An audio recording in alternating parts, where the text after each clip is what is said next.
The Odd Pod. Odd Pod.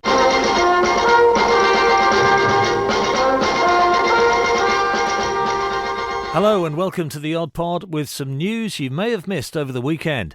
An angry McDonald's customer called the police after missing out on breakfast when she got stuck in a drive-through queue. The woman was left fuming when she arrived at the window minutes after the 11 a.m. cut-off to find out breakfast was no longer being served at the branch of McDonald's in East Grinstead in West Sussex. She called the police at about 11:30 to complain how it was unfair that staff had refused to serve her a McMuffin meal. But unimpressed officers weren't having any of it and warned her it was not a police matter.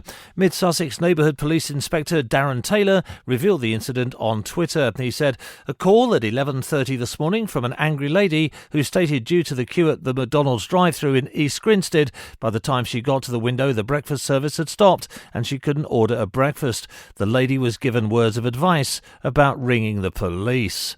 Inspector Taylor told the Sun newspaper she wanted us to speak to McDonald's about the situation as she felt it was unfair. We kindly informed her this was an incident which she should take up with McDonald's and was not a police matter, and that we would not be investigating her complaint. Twitter users branded the unnamed woman as a McMuppet for her behaviour, with one calling for police to give her a good frying, whilst another suggested a call should have been made to the special brunch. And in other news, a 30-year-old man decided to change his name to Celine Dion after having a few too many glasses of wine. Thomas Dodd, otherwise known as Celine, had the idea whilst watching one of the Canadian singer's concerts on YouTube over Christmas. He thought it would be a great idea to pay £89 to officially change his name, but completely forgot about it when the official deed poll documents landed on his doorstep this week. Once you receive your papers, you need to sign them before an independent witness and inform your relevant record holders before your name is considered changed. But Thomas has no plans to go back on his decision and hopes it might get him backstage at one of his idol's future gigs. He admits he's dreading telling his bosses about his new name and that his mum has not seen the funny side of it at all. Thomas is a hospitality manager from Tamworth in Staffordshire. He explained how he came up with his idea after getting drunk whilst watching Celine Dion perform a show in Las Vegas on YouTube. He said, "I'd been planning to go and see her in Vegas, but obviously couldn't go due to COVID.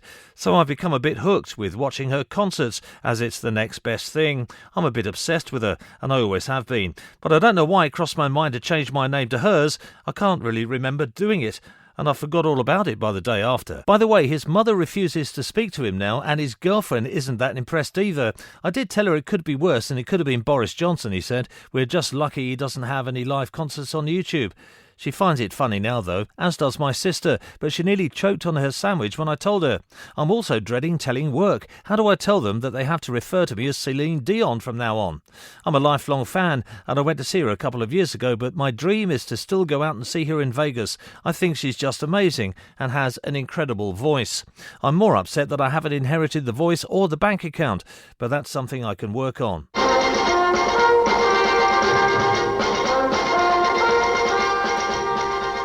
The Odd Pod.